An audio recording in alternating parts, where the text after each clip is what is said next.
What does it mean to truly connect with God?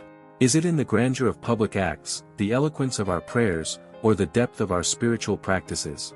For Jesus of Nazareth, the answer was none of these. He taught that the essence of a life well lived lies not in the applause of others but in a genuine, intimate relationship with the Creator.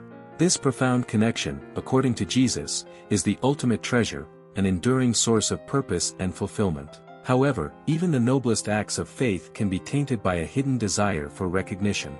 This is the core message of Jesus' Sermon on the Mount, where he warns against turning spiritual devotion into a performance. Through timeless examples, Jesus illustrates how true righteousness is rooted in humility, sincerity, and an unwavering focus on God. In the world Jesus inhabited, public displays of religious devotion often brought prestige. Whether through giving to the poor, praying in public, or fasting visibly, these acts could easily morph into performances designed to earn admiration. Jesus was deeply aware of this danger and described it using a powerful metaphor: hypocrisy. The term hypocrite originates from the Greek word for an actor on stage. Just as actors wear masks to play roles, Jesus warned that people could mask their true intentions under the guise of righteousness. He cautioned his followers, "Be careful not to practice your righteousness in front of others to be seen by them. If you do, you will have no reward from your Father in heaven." Jesus' message was clear: righteousness that seeks human approval forfeits divine reward. But how can one recognize and avoid this trap? Jesus answers this through three vivid examples: generosity, prayer, and fasting. Generosity, at its core, is an act of love, a reflection of God's own generosity. Yet, in Jesus' time, public giving was often a way to display piety. Wealthy individuals would sometimes announce their donations with literal trumpets, drawing crowds to witness their charitable acts. When you give to the needy, do not announce it with trumpets, as the hypocrites do in the synagogues and on the streets, to be honored by others. Truly I tell you, they have received their reward in full. For Jesus, this kind of giving was hollow. While it might earn social praise, it missed the deeper purpose of generosity: to embody God's love. Instead, Jesus proposed a radical alternative: when you give to the needy, do not let your left hand know what your right hand is doing, so your giving may be in secret. Then your Father, who sees what is done in secret, will reward you. This teaching invites us to examine our motives. Are we giving to help others, or to enhance our image? True generosity, Jesus says, flows from love and seeks no recognition. Giving in secret becomes a safeguard against hypocrisy, ensuring that our actions align with God's will. Yet, there's a nuance to Jesus' teaching. In another passage, he encourages his followers to let their light shine before others so that their good deeds might glorify God. How do we reconcile these two ideas? The answer lies in wisdom. Jesus invites us to discern when public giving might inspire others and when private generosity better protects our intentions. Now comes the second example: prayer. Prayer is a sacred conversation with God, a moment to share our thoughts, hopes, and struggles. Yet, like generosity, it can be distorted into a performance. In Jesus' culture, it was customary to pray the Shema at specific times each day. Some would strategically position themselves in public places to showcase their devotion. When you pray, do not be like the hypocrites, who love to pray standing in synagogues and on street corners to be seen by others.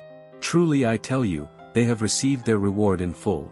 Jesus criticized this approach, not because public prayer is inherently wrong, but because it can be driven by a desire for admiration. Instead, he offered a different vision for prayer: when you pray, go into your room, close the door, and pray to your Father, who is unseen. Then your Father, who sees what is done in secret, will reward you. Praying in private shifts the focus back to God. It removes the temptation to seek human approval and nurtures an authentic relationship with the Creator. Yet, Jesus himself prayed both privately and publicly.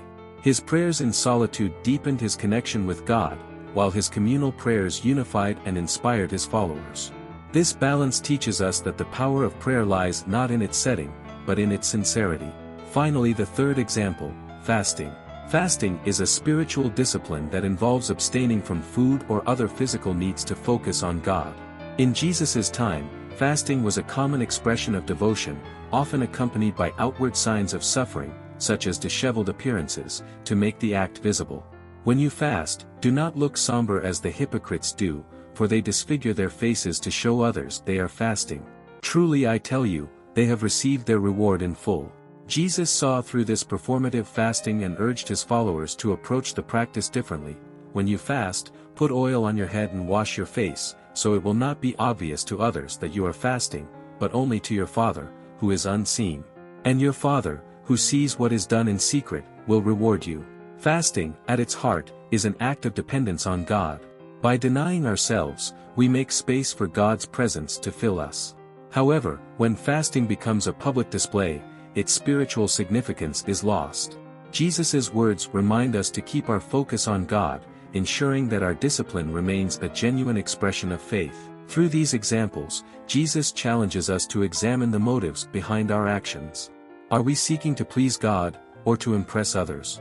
While the practices of generosity, prayer, and fasting are vital, their power lies in the purity of our intentions. Jesus' teachings don't impose rigid rules. Instead, they offer wisdom, a call to self-reflection and a deeper relationship with God. By prioritizing God's approval over human recognition, we align our actions with His will and discover the true rewards of faith. Jesus' message is as relevant today as it was 2,000 years ago.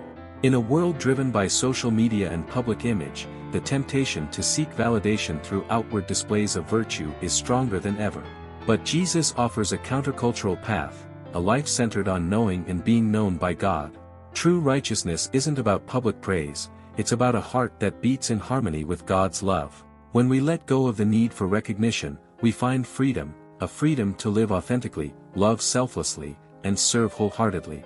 The teachings of Jesus in the Sermon on the Mount are not just a set of ethical guidelines, they are an invitation to a transformed life. By practicing generosity, prayer, and fasting with sincerity, we reflect the heart of God's love and draw closer to Him.